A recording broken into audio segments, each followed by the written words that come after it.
Halo teman-teman, berjumpa lagi bersama saya Bas Denny di channel Daily Pelaut. Ya, kostum kebesaran kita pakai lagi karena ini udah musim dingin. Dan agar video ini juga ada legitimasi ya, karena video ini akan saya persembahkan khusus untuk, buka aja nih. Video ini akan saya persembahkan khusus untuk kadet ya, untuk memotivasi kadet, untuk informasi buat kadet.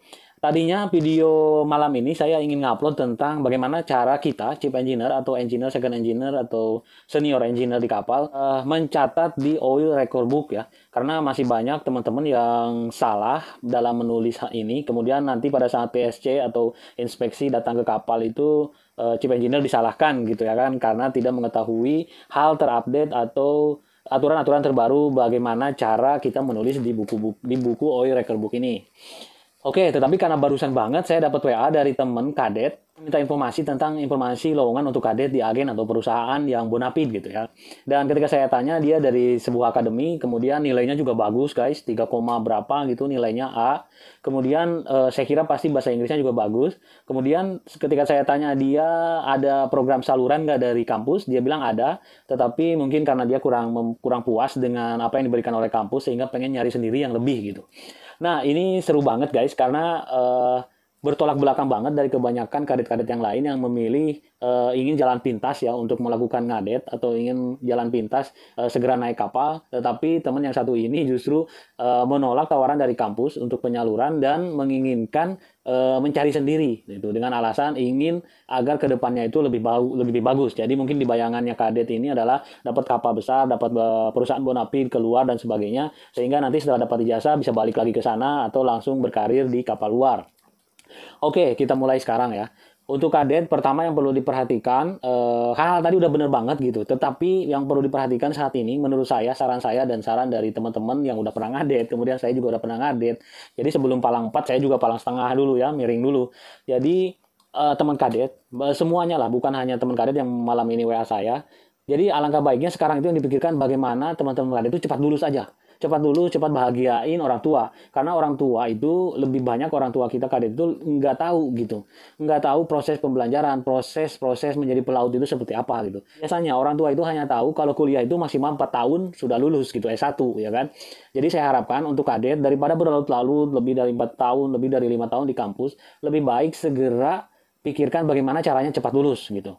Pertama tentu saja kalau udah punya SIB untuk bisa izin belayar ngadet, segera cari kapal. Yang sudah dapat saluran sebaiknya ikuti aja saluran dari kampus, segera ngapal, kemudian yang belum segera ke mes-mes yang ada di Jakarta, di Surabaya, atau di Batam, atau dimanapun ke mes-mes yang disediakan oleh kampus. Sehingga di sana nanti informasi-informasi akan namplok semua di mes, dan senior-senior juga akan membantu di mes gitu ya. Ini berlaku untuk kampus manapun ya, bukan kalau kampus alumni saya atau dari manapun. Berlaku semua orang. Jadi sekali lagi setelah ada SIB, artinya sudah lulus ujian prola, cepet-cepet prola, cepet-cepet naik kapal. Kapal apapun, kapal bagaimanapun, bagaimana caranya, mau itu lewat seniornya, mau itu lewat tes, interview, kemudian mau itu lewat broker, apapun cepetlah. Cepat, segera balik ke kampus, kemudian ujian pasca, dapat ijazah. Nah, jika teman-teman ingin menikmati proses kesuksesan atau proses menjadi pelaut itu seperti apa, nikmati prosesnya, alurnya, mulai dari setelah dapat ijazah itu gitu. Jangan mulai dari kadet, karena kadet itu belum kita punya hidup sendiri gitu. Hidup kalian itu kadet masih sama orang tua. Jadi bahagiakan dulu orang tua dengan cara teman-teman cepat lulus. Gitu ya, itu kata kuncinya, cepat lulus biar orang tua bahagia gitu. Karena masalah nanti dapat kerja, kemudian karir bagus dan sebagainya itu buat orang tua mungkin nomor duanya gitu. Yang pertama itu orang tua bercita-cita ingin meluluskan dulu teman-teman gitu. Itu dulu. Karena kan tujuan kita sebagai anak yang udah ngerti, mulai ngerti ini sekarang, bahagiain orang tua itu menjadi lebih utama. Jadi lulus dulu ya. Nah, kemudian nanti misalnya setelah punya SIB, nyari kapal susah, jangan khawatir teman-teman. Nggak apa-apa, ikuti aja alurnya nyari kapal sebulan, 2 bulan, 3 bulan, banyak, bahkan lebih banyak lagi orang itu yang sudah nganggur setahun lebih bahkan. Jadi kalau teman-teman nanti nganggurnya 3 bulan, 6 bulan, tenang aja. Yang 3 bulan, 6 bulan nganggur itu anggap aja teman-teman sudah naik. Jadi nanti naik kapal nggak usah dihitung setahun dari pas naik, hitung setahun dari keluar SIB. Jadi misalnya teman-teman nganggur 6 bulan, jadi tinggal naik aja 6 bulan setelah itu selesai. Kalau misalnya nanti ada anggapan, ya saya tahu teman-teman itu masih idealis, belum seperti teman-teman pelaut senior yang sudah nyantai gitu. Udah jangan dipikirkan berlayar atau prola 6 bulan, tidak masalah. Yang penting teman-teman udah ngerti belum gitu. Karena pada dasarnya teman-teman naik di kapal, prola di kapal 1 bulan pun seharusnya apapun tentang aktivitas pelaut, tentang aktivitas nanti teman-teman mau jadi apa. Misalnya kalau engineer berarti jadi masinis 3.